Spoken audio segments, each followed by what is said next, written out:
Yung buntag may tuming hapon maayong gabi sa tibok kalibutan sanglit kanitong broadcast lumalabay man sa gamhanan sa internet, no, karon mga pinangga, no, atong hatagag pagtagad sa nahitabo nga baptism dito sa Papua New Guinea, mga pinanggang mga kaigsuonan, no, atong mahatagan og katinawan, no, atong mahatagan og bili ang lihok sa gamhanang balaang espiritu, mga pinanggang mga kaigsuonan, no.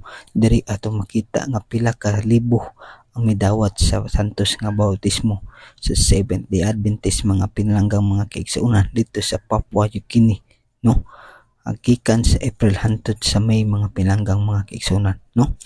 Almost 3,708 ka mga nagdawat sa mao nga bautismo, mga pinanggang mga kaigsuonan, no. Gani sa diwan sa Lunes, no, na ay 152 ka baptism sa dito sa Martes, no, sa May 7, 2024 1,600 mga pinanggang mga kaigsuonan, no. Sa Miyerkules sa May 8, 2024 439 mga kamiling kalag ang midawat, mga pinalanggang mga kaigsuonan, no. Sa ikaapat mao ang kapito ka adlaw 1,517 ka mga hamiling kalag, no. Total 3,708 ka mga kalag ang midawat, no. Mga pinangga, grabe makaingon ta nga mao na gid ni ang atong ginatawag diri sa Revelation chapter 14, no, 14 og 15, no, atong basahon mga pinangga. Unya mitanaw ako og ani karon dihay usa ka maputli nga panganod og sa ibabaw sa panganod dihay naglingkod nga murag anak og tawo nga may purong-purong bulawan sa iyang ulo og usa ka mahait nga galab diha sa iyang kamot, ug gikan sa templo migula ang laing manlunda nga makusog nga tingog misinggit ngadto sa naglingkod sa ibabaw sa panganod. Palihok ka ang imong galab ug pangani nakaitakna na sa ting-ani, nihaabot na sanglit ang alanihon sa yuta hinog na kaayo, ug ang naglingkod sa ibabaw sa panganod mipalihok sa iyang galab sa ibabaw sa yuta ug ang yuta gianihan, no. Sus mga pinangga mga kaigsuonan, no, ting-ani, no, ting harvest mga pinangga mga kaigsuonan, no. So mao na ni ang panahon mga kaigsuonan nga giawhag ta sa Ginoo nga mosulod ta sa tinuod nga iglesia, no. Magpasakop ta mga pinalanggang mga kaigsuonan, no, kay maabot ang panahon nga haduon na kayud, no, mga pinangga, tungod kay ang atong kalibutan karon malisod na kaayo mga pinanggang mga kaigsuonan, no. Magpasakop ta sa mao nga iglesia aron sa katapusan sa panahon, no, ibubo sa Dios ang balang espiritu, mga pinanggang mga kaigsuonan, kita makaambit, no, kay pag-abot sa mga panahon ng katalagman mga pinanggang mga kaigsuonan makabarog kita sa ulahing mga adlaw.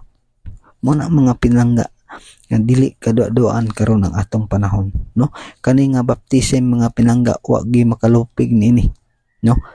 Kung inyong tan-awon kung kinsa man ang mga sekta karon nga nakahimo nini, wala gyud kay nganuman kay walay lain gikiyahan ang Ginoo, mao ang iyang tinuod nga iglesia nga gitukod mga pinalanggang mga kaigsuonan, no. So muna mga pinanggang mga kaigsuonan giawhag ta sa Dios, no, giawhag ta aron dili kita makaambit sa silot sa Dios, no, kay maabot ang panahon mga pinanggang mga kaigsuonan nga dili na gid, no, dili na gid matagna or di na gid nato mabantayan nga ginahinay na ita, no, gilinlang sa kaaway, no. Mga pinalanggang mga kaigsuonan ato ning pamalandungon, no, kani nga baptism mga pinangga, no.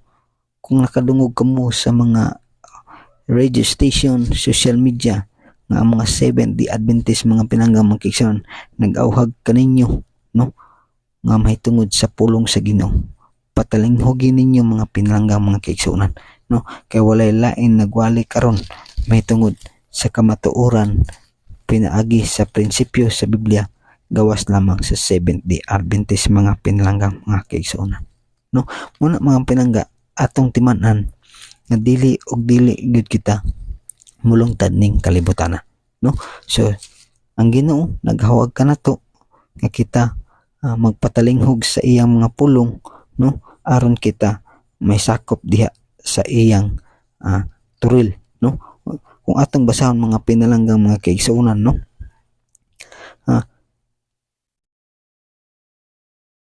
atong basahon mga pinangga, no, diri sa Mateo 13:38-39, no, unsa man po'y gisulti ni Mateo mga pinalanggang mga kaigsuonan, no? Mateo 13:38-39, no? Mateo 13, no? Atong basahon mga pinalangga 38-39, no? Unsa pud ang iyang gisulti? 38, ang uma mao ang kalibutan, ug ang maayong binhi mao ang mga anak nga saging harian. Ang mga bunglayon mao ang mga anak sa daotan, ug ang kaaway nga nagsabod kanila mao ang yawa. Ang ting-ani mao ang katapusan sa kapanahonan, ug ang mga mag-aani mao ang mga manulunda. Sa mga pinalanggang mga kaigsuonan, no? So nindot kaayo ang gisulti ni Mateo, no? Iya kong gi-emphasize mga pinalanggang mga kaigsuonan, no? Ang ting-ani ko, no, mao ang manulunda, no? So mao na mga pinalangga atong dawaton, no? Atong dawaton ang teaching sa mao nga iglesia nga mao ang Seventh-day Adventist, no? Kay walay laing nagtudlo og sakto mga pinalanggang mga kaigsuonan gawas lang gyud sa Seventh-day Adventist, no? Kung ikaw nakadungog karon mga pinalanggang mga kaigsuonan, no, ayaw naglangan pagtindog, paghinulsol o pagpabautismo, no? Dawata kay kini makaayo kini dili lang sa imong pisikal kundi sa imong espiritual mga pinalanggang mga kaigsuonan. Malandong mga pinalangga ang langit ug si Kristo nagpaabot nato dito sa langit, no? Ayaw naglangan pangita kung diin ka man karon, pangita og simbahan dia nga Seventh-day Adventist nga imong maduolan. Ayaw naglangan dawata si Jesus Christ nga imong personal nga manluluwas ug imong maangkon mga pinalanggang mga kaigsuonan ang santos nga bautismo ug mokunsad kanimo ang tinuod nga Holy Spirit mga pinalanggang mga kaigsuonan. So kani ang atong ebidensya nga ang Ginoo nag-uban kanato. Maayong buntag, maayong udto, maayong hapon, maayong gabi, o hinaot nga kamo nakasinati o presensya sa Ginoo karong kahaponon. Mga pinalangga, follow, share, and like, and comment aron usab ang uban kay balo sa kamatuoran. God bless sa tanan.